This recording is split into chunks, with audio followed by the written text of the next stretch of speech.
Hello and welcome to another Bodgit and Leggit video. Yes, we are doing more mechanics on the floor, yay! So exciting. Because my lift has another car on. Anywho, right. We're doing front pads and discs on a 2008 Opel Astra or Vauxhall, just depending where you are on the planet. And the brakes are gone. They were complaining about a noise. Now this is the noise they were complaining about.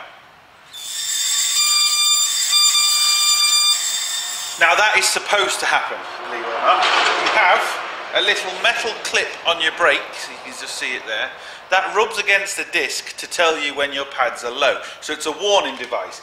But obviously when you're driving, it sounds really, really bad. You know, but that's a good thing. But unfortunately on this one, it's just that the discs are worn as well. It's not that the pads have gone too low, it's just the disc needs changing, so we're going to do both. But when you hear that noise, that is a wear indication to tell you that you need your brakes changing. Some cars do have a light coming on the dash, some cars don't. This one has that little block, and a lot of cars do. So we're going to whip off the wheel and we're going to get to the brakes.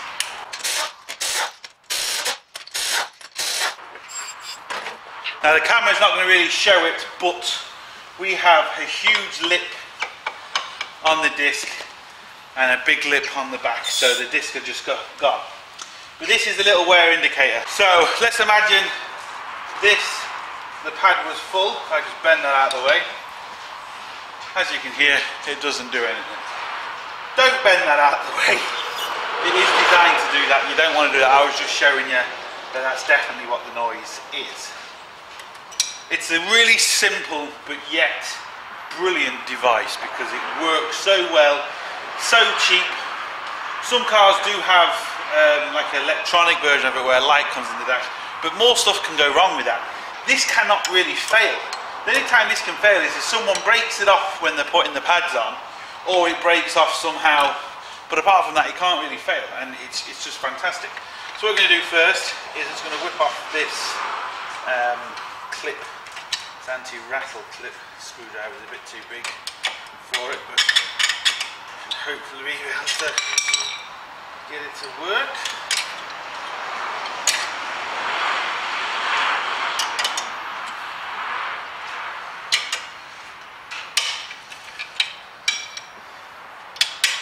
Yeah. That way.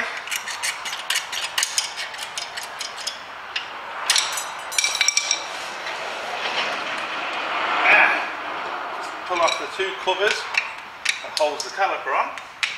So there's just these two little covers, just covers. It stops little Allen key bolts getting full of crap, so you can't get them off. It just makes it a lot easier. You're not going to round them, so you can get them off. And if the bolts wasn't there, you struggle to get them off. All I'm doing now is just wedging this against the disc, pushing back the piston, making sure it's all the way back. If you do this now, it just makes your life a lot easier. A bit bigger. Now, if this doesn't go back easy, you might have a seized caliper. So this should go back relatively easy without you having to do too much to it.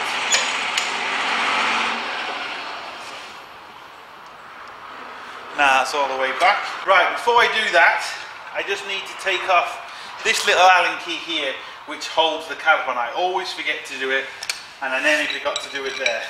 Now it's a 5mm Allen key. You don't have to take it off at this point, it just makes it easier. And the reason it makes it easier, I can wedge that screwdriver between the disc, and I can use that as a locking mechanism, so I can actually undo this. As we can see, it undid. If you don't, it's just harder to stop the disc from moving, but it's not a big deal. So, we can now take off the two Allen keys, which are 7mm. And the best thing to do is crack both of them. So get both of them cracked first. Now,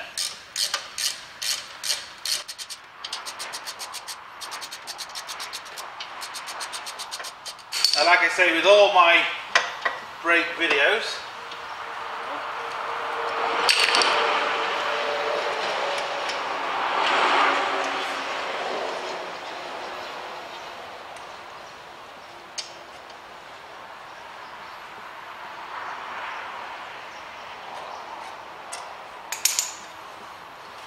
what you need to do, these are the bolts that hold the piston on, but also these bolts slide, make the piston slide. So we're going to completely clean these, we're going to wire brush these, because as you can see, all that brown crap at the bottom can actually stop the caliper sliding, and it can make a huge difference, and it can be very dangerous. So we'll just leave that out of the way for the minute.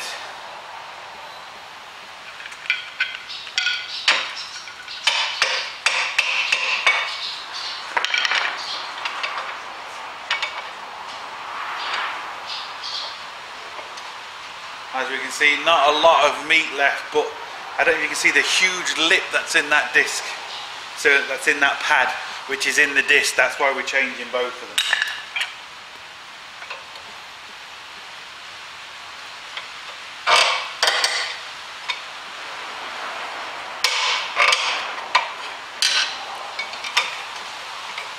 Yeah. So not a lot left on that at all. The bungee cord through it.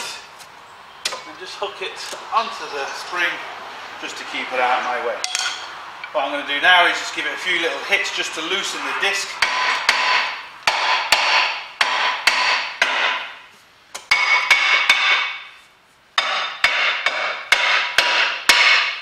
That disc.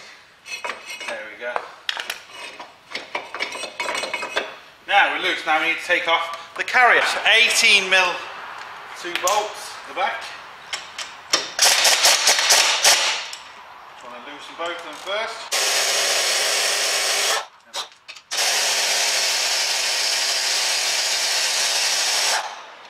And there's 2. Now once the carrier is off like this, I'm going to get the wire brush and I'm going to clean this, because it's easy to do it now when it's back on. And you can see how the rusty mark has gone around the disc, and there's a huge lip on here, so no good. What I'm going to do now is I'm just going to wire brush these 2 little pins, wire brush the carrier. I'll turn the camera back on when we're ready to fit everything again. So the next thing you need to do is measure everything against the old disc, make sure it's the same diameter, the holes line up, the bit here is sticking out, so make sure it's exactly the same. Once you know it's the same, I don't know if the camera's going to show this, but there's all kind of really shiny grease on this. Brake cleaner. Now brake cleaner is fantastic, it can clean everything. Give that a good wipe, get all the crap off, turn it around the proper way. I like to line this up. So that's where the bolt hole goes through. Line that up.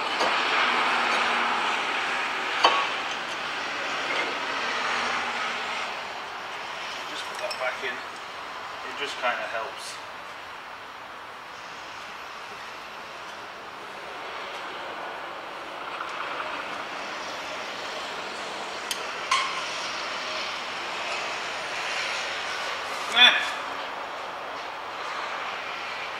Again,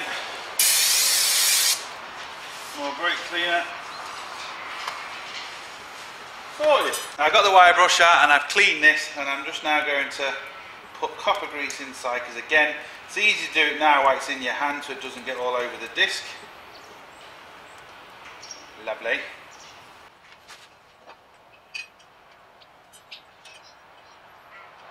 Line them up, screw them back in.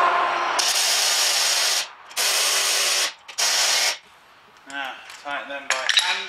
Now if you're going to tighten these by hand, well you have to, you need not just a normal ratchet. A normal 1/2 inch ratchet is maybe this long. As you can see, this is a lot longer. It just so you know, you definitely get it properly tight.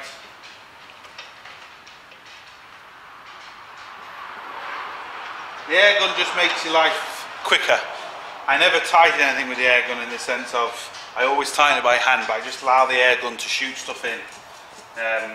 It just saves a hell of a lot of time. So, now we know we got that right, we now need to put on the pads.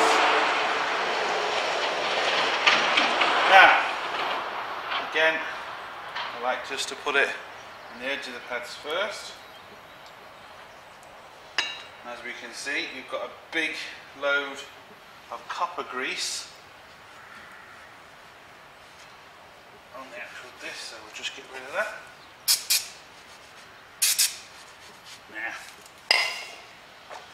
I just like to do the ends first. I don't like to put any grease in the middle, and the reason is because when you put your finger there, you don't want to be putting grease on the braking surface and grease anywhere. So once you've got it in, then you can put the grease on it. I just find that the easy way.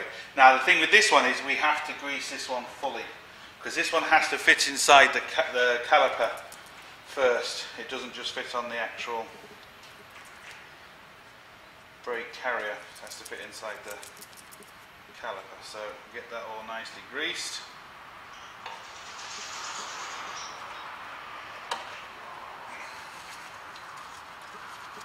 Get this down, make sure the brake line isn't twisted in any ways. And now put this in, make sure you get this the right way, because otherwise it won't fit properly. Squeeze that down inside the caliper, just like that, and then the caliper can slide on.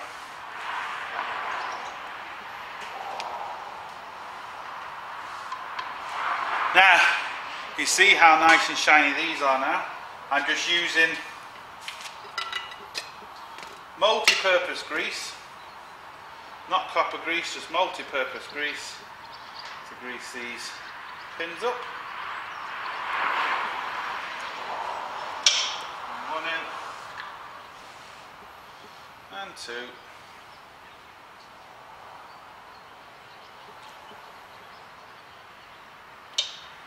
Now,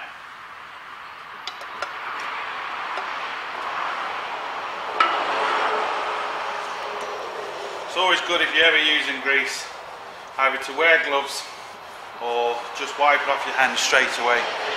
Even if you wear gloves, wipe off your gloves straight away, because as you're touching everything, you don't want to be forgetting you've got grease anywhere, and then of course trying to stop, it kind of end up in a, well, not a nice way.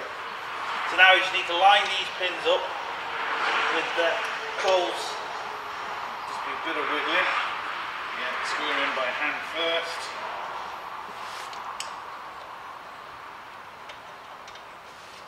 Alright, got that.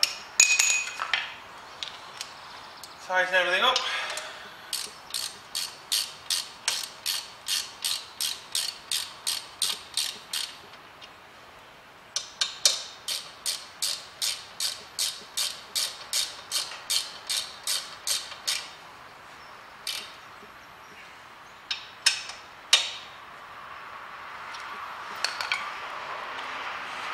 Put the two little dust caps back on.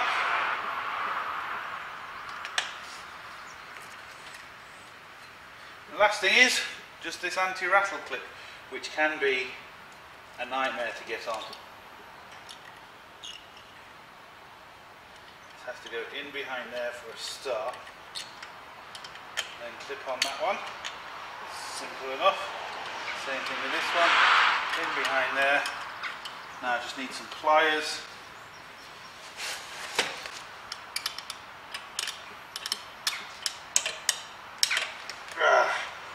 Gotcha. Now, not too bad. Now what you want to do, what you need to do is once you've done one side, you need to pump your brake pedal just to make sure you've got brakes, because if you do your braking, you don't pump your brake pedal, you're going to go down the road, the pedal's going to go straight to the floor. So it's important just to pump your brake pedal. Do it after every one, then you just don't forget really. The other thing is just double check your brake fluid. But that is essentially it. Spin it round, make sure it's not binding, make sure it's not doing anything it shouldn't do. Anyway, kick it. No, you can stay there. Fair enough. Turn it around, make sure it's not sticking or anything like that. And that really is it. Simple as that really, nothing to it. So look, hope it helps. Thumbs up and subscribe, don't forget, check out the forum, sign up to the forum, and yeah, hope it helps. Don't forget, get your hands dirty. See you for the next one.